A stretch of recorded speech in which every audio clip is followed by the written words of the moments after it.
আসসালামু আলাইকুম everyone, welcome back to my channel Roshni's kitchen. আমি আবারও হাজির হয়ে গিয়েছি নতুন একটি রেসিপি নিয়ে। আর আজ আমি বানিয়ে দেখাবো মিষ্টি দই ঘরোয়া উপকরণ দিয়ে। প্রথমে এখানে আমি 1 লিটার দুধ নিয়ে নিচ্ছি। আর এই দুধটা কিন্তু খুব ভালোভাবে জাল করে হাফ লিটার বানিয়ে নেব। খুব ভালোভাবে আমি এই দুধটা জাল দিয়ে নামিয়ে নেব। এবার দিয়ে দেব হাফ কাপ মতো চিনি। আর এই চিনিটা আমি ক্যারামেল বানিয়ে নেব। ক্যারামেল বানিয়ে নেওয়ার কারণ, আমি যখন দুধের মধ্যে ক্যারামেলটা দিয়ে দেব তখন দুধের কালারটা আরও গাঢ় কালার দেখাবে। আমি এটা আস্তে আস্তে জাল দিয়ে নেব। যখন হালকা বাদামি কালার হয়ে যাবে তখন আমি এর মধ্যে দুধটা দিয়ে দেব।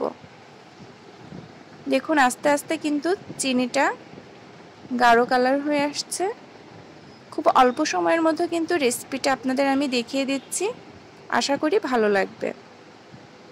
আর ঝটপট কিন্তু বাসাতেই আপনারা এই মিষ্টি দই বানিয়ে নিতে পারবেন। এবার আমি যখন বাদামি কালার হয়ে আসবে তখন আমি এর মধ্যে সে জাল দিয়ে রাখা লিকুইড দুধটা দিয়ে দিচ্ছি। এবার ভালোভাবে জাল দিয়ে নেব। দেখতে পাচ্ছেন কালারটা কিন্তু চেঞ্জ হয়ে গিয়েছে।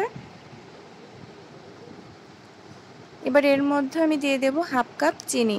আপনারা মিষ্টিটা পছন্দ করলে আর একটু বাড়িয়ে দিতে পারেন। দিয়ে দেব গুঁড়ো দুধ।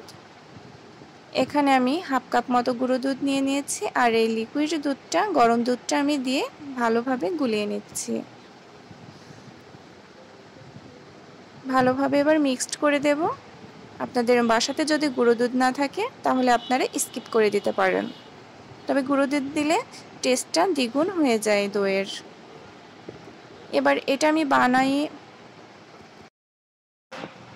এবার নিয়ে নিচ্ছি মিষ্টি দই। আপনারা চাইলে এটি টক দই দিয়েও করতে পারেন।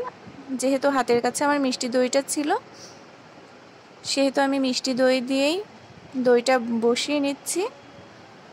এবার মিষ্টি দইটা ভালোভাবে গুলিয়ে নিচ্ছি। ব্যাস রেডি হয়ে গেল। এবার বসানোর পালা। এখানে আমি একটি পাত্র নিয়ে নিয়েছি দইয়ের। এই পাত্রটা আমি ভালোভাবে ধুয়ে শুকিয়ে নিয়েছি। এবার আমি দুধটা দিয়ে দিচ্ছি। এই যে একটা কার্টুনের মধ্যে আমি বসিয়ে দিলাম, উপরে পেপার দিয়ে ভালোভাবে ঢেকে দেব।